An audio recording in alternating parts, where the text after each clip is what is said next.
Just the back and forth momentum swap. That there's a big rock. Here comes Romero. But a pull counter. There we go. We have a champion, ladies and gentlemen.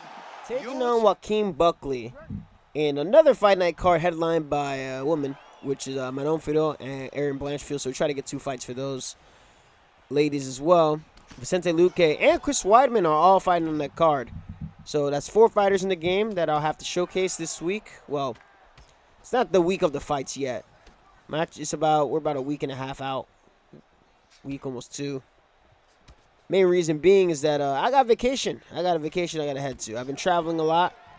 The month of March, obviously, D3 NCAAs went pretty well as a coach.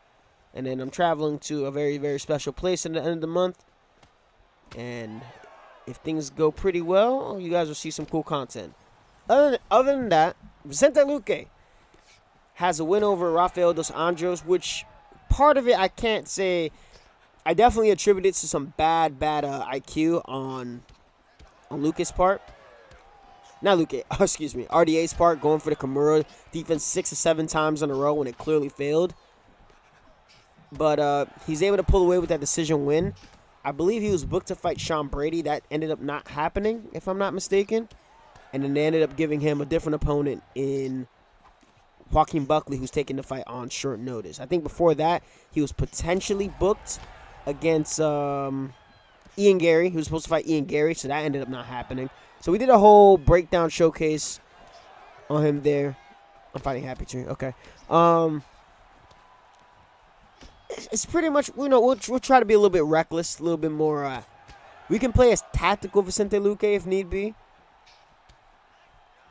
But for the sake of the showcase and for the sake of the shenanigans that are definitely going to happen, we'll put ourselves in a direct line of fire if need be.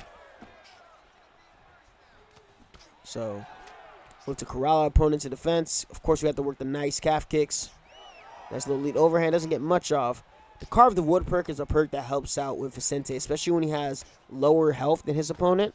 Gives him a little bit boost in speed because despite getting TKO'd by Jeff Neal, he was taking some crazy shots. It was after that bout that he had that brain injury, and people were genuinely concerned, as they should be. After hearing that a fighter has a traumatic brain injury after a TKO loss. And with all the stuff going on with the sue and then fighter settling, which was pretty disappointing because it could have gotten a lot more money than what they received, I can't help but think about Vicente Luque's case and thinking about, fighter health care, fighter benefits, fighter insurance, things of that nature. We see it in all other sports. There's no reason why the fighter shouldn't get that. So far, pretty good round. I don't really know. It is a 3-round bout. Buckley's looked pretty good in welterweight. He's looked pretty solid in the welterweight division. He has some pretty nasty kicks. I'd like for his the way he knocked out, who was it, Impa Kasagane? The way that he knocked him out, if that was something that could be added as a potential counter, or for those who had the 2-touch spinning heel kick, like Anthony Pettis and Mark DeCasey, if there is a way for that to get added as when they catch a roundhouse kick, I think that would be really cool. And to give some fighter variety. Let me know in the comment section if you guys agree with that. Tight round. Happy Tree tends to play the same way with everybody. So we'll try to kind of use that to our advantage to kind of like lower our level a little bit. And just try to be as reckless as possible. There you go. Hook counter. And remember, a counter is not always going to mean like it has to be off a head movement. Of course, that's crazy. I try to get a backstep. Doesn't work.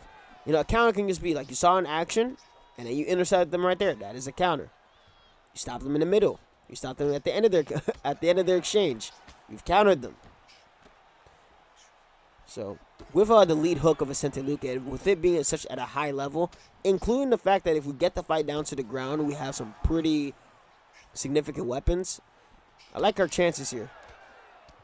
Nope. There we go. Attack him with a short-term stamina is recovering. Which is really important in trades. When people stay too long after overthrowing, if they continue to stay and your head health isn't really that depleted, you have a really, really solid chance of winning that trade, especially with a power puncher like Vicente. We'll look to attack the body, then to the head. Looks like he actually has a little bit more head health than us. Oh, okay. The one time I don't go to the body.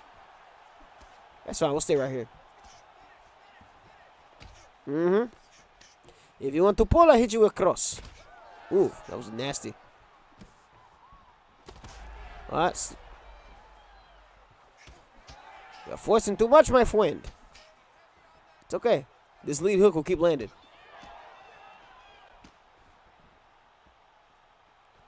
Yeah, I think that for Vicente Luque, I think it's going to be very important that some way or somehow he's got to work on some better entries.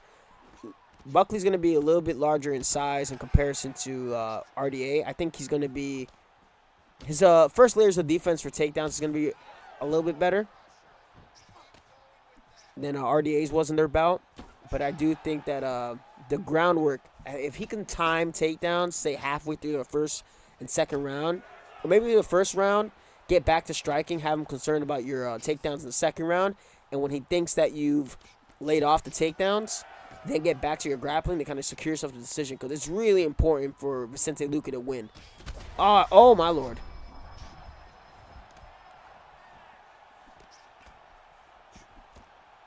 It's important for me to win, too. Shit. This guy. ¡Mala huevo!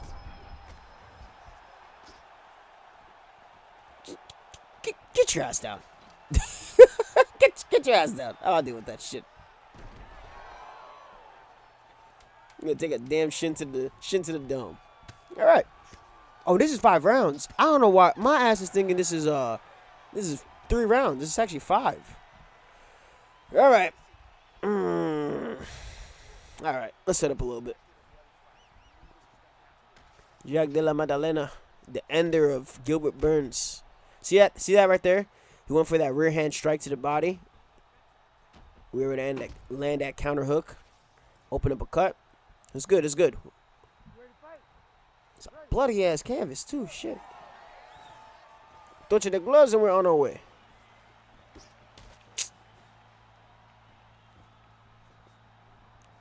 De la Madalena. Brother. You need to stop that. Side control. Yes, we got it. Okay. Now we have a dart from here. Not able to get there. Yeah, this is going to be the difference maker between Vicente Luque and Joaquin Buckley, the grappling. See?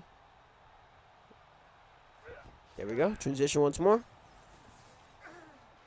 Chase and follow, chase and follow. We got 347.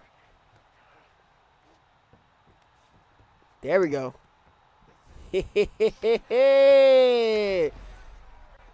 Oh. That's fine.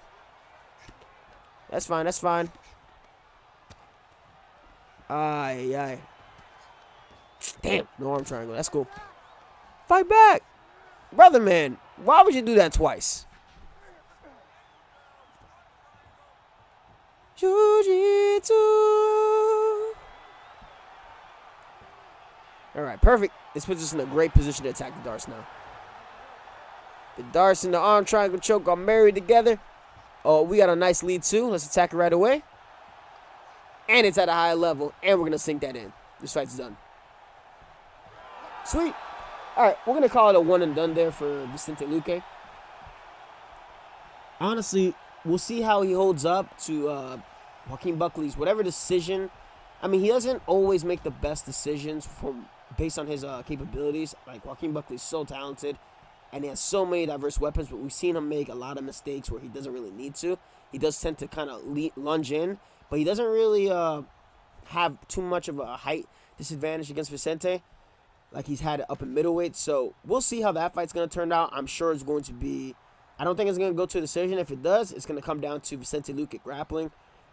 And if Vicente Luque does the work that he needs to do on the ground, I think he'll be able to secure himself a nice decision win. And if he gets a finish on the feet, even crazier. But that's going to be it for Vicente Luque, Mayor 17. I appreciate y'all.